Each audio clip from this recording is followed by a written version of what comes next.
आओ सुपर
ले लो लोटा पितरिया ले ली हला से दादा ऊपर चढ़ के फसल का जुबरा चिरई के जान जा लइका के खेला बने देखी ना मार के बैठ गए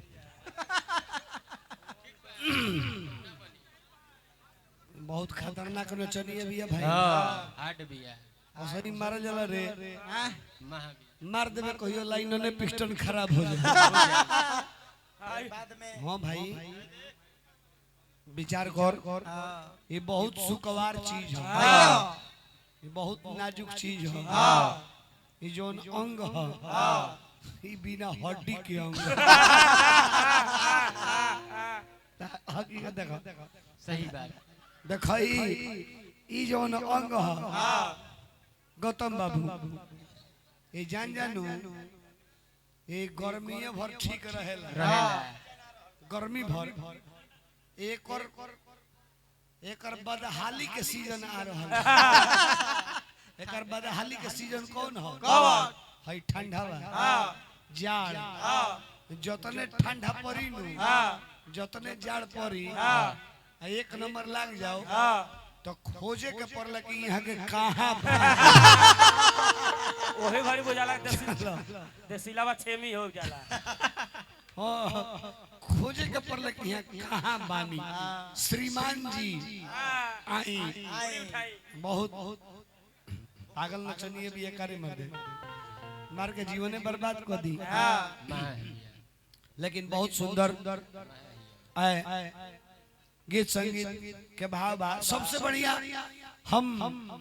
धन्यवाद दे एक कमिटी के ये पूजा कमिटी के हम धन्यवाद दे हतना भीड़ बा एकरा बादो व्यवस्था इतना सुदृढ़ बा बढ़िया बा कि माने एक आवाज पर सब लोग शांत रहता एक यह विशेषता भीड़ जुटावल बहुत बड़ी बात नहीं ना जी भीड़ जुटाना बहुत बड़ी बात नहीं है भीड़ को संयमित रहना ये बहुत बड़ी बात है तो ये कमिटी के अशोक भाई गौतम बाबू हमारा भैया राकेश जी ददन भैया जा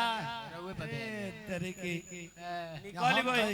हम तो इस चिंता में बनी कि तू इतना लयदार बड़ा तार मौगी कितना लयदार चलो आएगो बात जान जब बिना उनका हाथे चाय पियल बिहान हम जाइब ना वो तू को लगावेली हां हम जानता नहीं हम इनका से बेसी लयदार बड़ी अब उनका हाथे चाय पी के तबे हम बिहान एजा से जाइब हां भौजी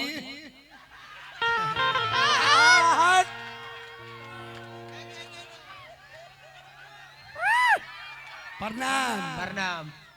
प्रणाम हम हो कनी हो गोड़ आई छू- बिहार बिना चाय पियले जाई बिना हां और बिना भौजी के हम प्रेम प्रेम प्रेम प्रेम प्रेम प्रेम प्रेम प्रेम प्रेम ना ना भौजी एकरा कहे के मतलब है कि भौजी से इनाम ले जाई इनाम हाँ ददन भैया तो रात भर पुरस्कार देते बाड़े हम भौजी भोरे उनका से उनका के भोर हरिया में हम निकल ले हाँ इनाम इनाम ददन पर भौजी से पुरस्कार हाँ उनका के हमनी के भोर हरिया में ले हाँ अभी ना ना हाँ 4 बजे ले जा अभी तो जाने कि अभी तो हमनी का मनीषो जी दे दी है तो हमनी के ठीक है पुरस्कार पुरस्कार पुरस्कार देखी अरे वह समय हंस देव नु पूरे भोज मनो बात बाउर हो होइए जाए जाई हमारा पर लांछन लाग जाए लग जाई आ देखी हम हई साधु आदमी जन्नी हम एक नारी ब्रह्मचारी के जीवन जीला हाँ एक नारी ब्रह्मचारी ददन भैया तू अझुरई हम ना हम जे एक नारी ब्रह्मचारी हाँ हम तोहरो मेहरारू के भौजाई के दृष्टि से देख हमनी के फलाहारी है जा हम देख फलहारी है खाली सेव हाँ, खाली खाली लाल का सेव विचार कर बबुआ तू काहे सुथनी लेखा मुंह लटकइले बड़ी अब आवो आवो डर बगावला में ई सरवातन ने वो कब ढुक जे तो कोनो करे हम तो बचा के गावो तनी तब जाने की रात भर में एक आध गो ढुकिए नहीं है सब हमारा तो चिंता धइले बा हमनी के तो एगो मुंह बा एक आध गो ढुक जे सब मनीषा जी में कोई गो ढुकी है सको हां भाई लेडीज के जान जा कि इनका ज्यादा नु मुंह बावे के बा हां एगो ढुक दन मने कीड़ा उड़ो तरह सो एगो ढुक होई रहे बड़ा हैं एगो ढुक के निकल गइला हां ढुकल होई आ पता लेके गइलू एकर में कोनो माने संशय नहीं ना सो हां बा बारह घूम आहा जियो जियो बन रह मर तब एगो फास्ट हां फास्ट मार एगो फिर वाह हो एक वाह तब चलो आओ है ना कहो